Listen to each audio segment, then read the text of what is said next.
চিকিৎসার অভাবে কাতরাচ্ছেন, তাদেরকেও স্মরণ করি। পাশাপাশি যেটা বলবো যে আসলে জুলাইয়ের অভ্যুত্থান তো হয়েছে জুলাইয়ে, কিন্তু এই অভ্যুত্থানটা তো সৃষ্টি করার জন্য 17টা বছর ধরে আমরা লড়াই করেছি এবং এই কথাগুলো আমরা বারবার বলে এসেছি যে এই লড়াইটা শুধুমাত্র বেগম খালেদা জিয়া বা তারেক রহমানকে প্রধানমন্ত্রী বানানোর জন্য না, এই লড়াইটা দেশ রক্ষার, গণতন্ত্র ফিরে পাওয়ার, আধিপত্যবাদী শক্তির হাত থেকে দেশকে রক্ষা করা। এবং সেটার জন্য শুধুমাত্র বিএনপির আন্দোলন না, সবাইকে এই আন্দোলনে অংশগ্রহণ করতে হবে, নেমে আসতে হবে। বিভিন্ন পেশার ছাত্র, শ্রমিক, বুদ্ধিজীবী, সাংবাদিক, উঠে মজুর, সবাইকে, অর্থাৎ সবাইকে যখন নেমে আসবে এবং সে নেমে আসার পর সেই অভ্যুত্থানের মধ্য দিয়ে শেখ হাসিনার পতন হবে, এটা বারবার আমরা বলছি এবং সেটাই হয়েছে। যদি সেটা হয়ে থাকে তাহলে অবশ্যই তো এই অভ্যুত্থানে শুধু জুলাইয়ের কেন্দ্র করে যারা শহীদ হয়েছেন তারা না, 17 বছরে যারা শহীদ হয়েছেন তাদেরকেও একই সাথে এই ফ্যাসিবাদ বিরোধী আন্দোলনের শহীদ হিসাবে তাদেরকেও স্মরণ করতে হবে এবং তাদেরকেও সমমর্যাদা দিতে হবে। যারা গুম হয়েছে তাদেরকেও সেই মর্যাদা দিতে হবে। তাই আজকে শুধুমাত্র সেটা বিএনপি করেছে বলে সেটা দেয়া যাবে না, তাহলে তো সেটা আরেক বৈষম্য সৃষ্টি হবে। সেই কারণে বলবো যে আজকে আমরা সবাইকে শ্রদ্ধার সাথে স্মরণ করি এবং সবাইকেই এই ফ্যাসিবাদ বিরোধী আন্দোলনের শহীদ হিসাবে যাতে তাদেরকে রাষ্ট্রীয়ভাবে মর্যাদা দেয়া হয় সেটাও সরকারের কাছে আমরা দাবি জানাবো। আরেকটি কথা বলবো যে নির্বাচন তো হবেই এবং যেহেতু আমরা আশাবাদী যে লন্ডনে যে বৈঠক হয়েছে আমাদের নেতা তারেক রহমানের সাথে বর্তমান প্রধান উপদেষ্টার, তো সেই বৈঠকে তো সিদ্ধান্ত হয়েছে, কাজে এটা নিয়ে তো আর আমার মনে হয় সংশয় প্রকাশ করা আমাদের কিছু নাই। কে কি বললো সেদিকে না তাকিয়ে আজকে ইউনূস সাহেবকে বলবো যে আপনার উপর অর্পিত দায়িত্ব আপনি পালন করেন।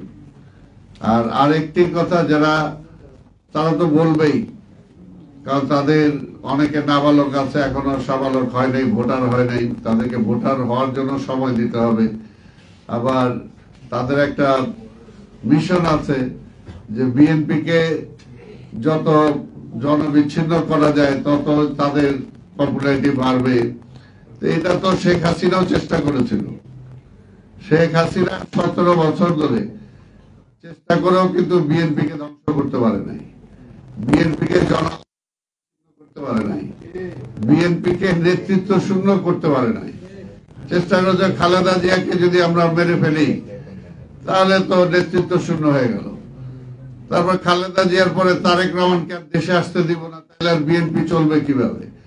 কিন্তু দেখেন না, বিএনপি তো চলতেই আছে এবং বিএনপির ক্রমান্বয়ে তার শক্তিও বাড়তেছে এবং জনসমর্থনও বাড়তেছে, যে কারণে শেখ হাসিনা নির্বাচন দেয় নাই। একদিকে বলতো বিএনপি নাই, আরেকদিকে বলতো নির্বাচন কেন দিব, তারেক আইসা দেশ চালাবে এটার জন্য। আজকেও এরা চেষ্টা করতেছে, ভাই চেষ্টা করেন, অসুবিধা নাই, কোন লাভ নাই, কারণ বিএনপির তো জন্মই হয়েছে, বিএনপির জন্মই হয়েছে এই দেশকে রক্ষা করার জন্য, বিএনপির জন্মই হয়েছে গণতন্ত্র ফিরিয়ে দেওয়ার জন্য। সেটা আগেও ফিরিয়ে দিয়েছে আমাদের নেতা শহীদ রাষ্ট্রপতি জিয়া রহমান, আমাদের নেত্রী বেগম খালেদা জিয়া, এবং এইবারও আমাদের নেতা তারেক রহমানের নেতৃত্বে আবার এই দেশে গণতন্ত্র ফিরে আসবে। এটা হলো পরিষ্কার। সেই আন্দোলনে তো আমরা আছি এবং সেটার জন্য আমরা বলতেছি নির্বাচনের মাধ্যমে, একটি গণতান্ত্রিক প্রক্রিয়ার মাধ্যমে আমরা ফিরে যেতে চাই।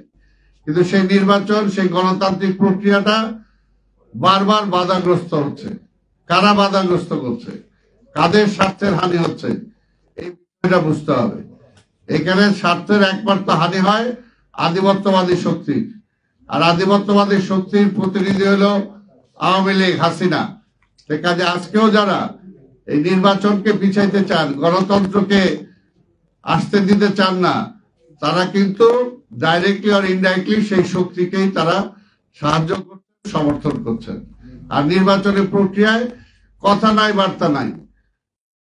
16 বছর 17 বছর কোনো কথা নাই, আর হঠাৎ করে একটা নতুন কি ওই সিআরপি না কিআরপি পিআর কোথেকে আনছে এটা মানুষ বুঝেও না, এটা খায় না মাথায় দেয় এটাও কেউ জানে না। বলে এই পদ্ধতিতে নির্বাচন হইতে হবে। কি কারণে? এই কারণে হইতে হবে কারণ তারা কোনোদিন ভোটে নির্বাচিত হইতে পারে না। কারা দাবি করতেছে? কারা দাবি করতেছে দেখেন, তারা এই পর্যন্ত এককভাবে জাতীয় সংসদ নির্বাচনে কে কয়টা সিট পাইছে, আর তাদের কথাই নাকি শুনতে হবে, নাইলে সংস্কার হইল না, নাইলে সংস্কার হইল না, ওনাদের কথাই শুনতে হবে। আমরা কি তাহলে ভাইসা আইছি নাকি? বিএনপি এই দেশের প্রতিষ্ঠিত দল, এতবার ক্ষমতায় ছিল এবং ইনশাল্লাহ জনগণের ভোটে আবার ক্ষমতায় যাবে। সেই বিএনপির কথার দাম নাই। বিএনপির সাথে জোটে যারা আছে বলে নাকি খালি বিএনপি একাই চায়। তো এই যে আমাদের যে বললো দাদা এই মুহূর্তে, উনি তো বিএনপি করে না, আরো তো রাজনৈতিক দল আছে, তারা তো বিএনপি করে না। এর জন্যই বলবো যারা পরিষ্কার, যারা ভোটে জিততে পারবে না তারা সংসদে যাইতে চায়, অর্থাৎ জনগণের ভোট ছাড়াই তারা সংসদে যাইতে। ওনারা এত বুদ্ধিমান যে জনগণ ভোট দেয় না, কিন্তু ওনাদের রাষ্ট্রীয় প্রয়োজনে সংসদে যাইতেই হবে। এটা ঐতিহাসিক দায়িত্ব দিয়ে পড়ছে আজকে মনে করেন উপদেষ্টারা বা অন্যরা। তাই কাজেই তাদেরকে বলবো ওই পথে যায় না। হ্যাঁ যাইতে চান তাহলে পরিষ্কার আপনারা ওই দাবিটা নিয়ে নির্বাচনে আসেন, যে আমরা যে পিআর না টিআর আমরা এটা চাই, আর আমরা বলবো যে আমরা এই পদ্ধতিতে নির্বাচন চাই। জনগণ যদি আপনার ভোট দেয়, আপনার পিআর কায়েম করেন, প্রতিষ্ঠিত করেন, অসুবিধা তো না। 71-এ আমরা স্বাধীনতার পক্ষে ভোট চাইছি, স্বাভাবিক পরে স্বাধীনতার তারা আমাদের আমরা তারপর যুদ্ধ করছি আমরা। এখনো যদি পারেন আপনারা করেন, আপনাদের পক্ষে জনগণ রায় দিলে তো কোনো অসুবিধা নাই, কিন্তু আপনারা তো জনগণের প্রতিনিধিত্ব করেন না। কে কখন প্রতিনিধিত্ব করছেন, কোথায় করছেন বলেন? আর যারা প্রতিনিধিত্ব করে যে দল, বাংলাদেশের সর্ববৃহত্তম রাজনৈতিক দল বিএনপি, তার কোনো দাম নাই। ওনারা বললো ওইটাই মানতে হবে। অনেক কিছু তো আজকে বিএনপি গণতন্ত্রের প্রয়োজনে অনেক ছাড় দিয়েছে, এবং আমরা আমাদের নেতাও বলছে যে রাষ্ট্রের প্রয়োজন আমরা ছাড় দিতে রাজি আছি, কিন্তু ওইটা হলো আওয়ামী লীগকে পুনর্বাসিত করতে চায় যারা ওই পদ্ধতি চান। কারণ আওয়ামী লীগ আজকে নিষিদ্ধ, কিন্তু আওয়ামী লীগের জোটে যে সমস্ত রাজনৈতিক দলগুলো ছিল তারা তো নিষিদ্ধ না। তা আওয়ামী লীগ যদি তার জোটের যে কোনো একটা দলের ব্যানারে বলে ভোট দিয়া একটা কিছু করা, উল্টা পাল্টা লাগানোর জন্য, তাহলে কি ওইটাকে আপনারা তাকেই সমর্থন করতেছেন? অর্থাৎ আওয়ামী লীগ বেনামে যাতে অংশগ্রহণ করতে পারে সেটার জন্য আপনারা এই পদ্ধতি চান। পরিষ্কার কথা, এর অন্য কোনো কথা নাই। অর্থাৎ আওয়ামী লীগকে পুনর্বাসন করতে চান, আধিপত্যবাদী শক্তির হাত থেকে এই দেশকে রক্ষা করতে দিতে চান না, এটাই পরিষ্কার বুঝবো আমরা। কাজে ওই পথে যাওয়া যাবে না, ওই পথে যাওয়া যাবে না। কাজে আওয়ামী লীগকে পুনর্বাসন করার স্কিম যদি নিয়ে থাকেন তাহলে ওটা ঘরে বসে নেন, জনগণ সেটা মানবে না, জনগণ সেটা মানবে না। এটা হলো একটা।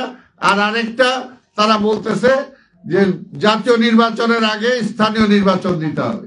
কি কারণে? আমরা যে 17 বছরে হাজার হাজার শহীদ হইল এই ইউনিয়ন পরিষদের চেয়ারম্যান বানানোর জন্য। আর আজকে যদি বলি ইউনিয়ন পরিষদের চেয়ারম্যান আইসা কি ওই পুশিন ছাপাইতে পারবে? যে পুশিন 2 দিন পর পর হচ্ছে। আজকে একটা স্বাধীন দেশ, এখন পর্যন্ত সেটা কঠিন ভাবে এই সরকারও বলতেছে না, অন্যান্য যারা আছে তারাও বলতেছে না। কারণটা কি? আজকে পুশিনের মধ্য দিয়ে বাংলাদেশিদের পাঠাইতেছে না ভারতের অনুচর পাঠাইতেছে, সেটা প্রমাণটা কি? সেটা প্রমাণটা কি? রোহিঙ্গা ভারতে ঢুকছে, ওই রোহিঙ্গাদেরকে আমাদের দেশে পুশিং করতেছে। এইগুলোকে ঠেকানোর জন্য তো ইউনিয়ন পরিষদের ওই ইলেকশন দিয়ে ঠেকানো যাবে না। ওইটা ঠেকাইতে হলে একটা জাতীয় সংসদের নির্বাচন দরকার। একমাত্র জাতীয় সংসদই পারবে সেটাকে ঠেকানোর জন্য, বিশ্ব জনমত গড়ে তুলতে। ইন্ডিয়ার বিরুদ্ধে একটা দেয়াল তৈরি করতে, সেটা একমাত্র একটা নির্বাচিত সংসদই পারবে, একটা নির্বাচিত সরকারই পারবে। ওই ইউনিয়ন সেখানে যত যুক্তি, এগুলো খোলা যুক্তি, এই সমস্ত যুক্তি দিয়ে তারা খালি নির্বাচনটা পিছাইতে চায়। তো সেই কারণে বলবো, আজকে আমাদের পরিষ্কার কথা, আমরা একটা নির্বাচন চাই, জনগণের কাছে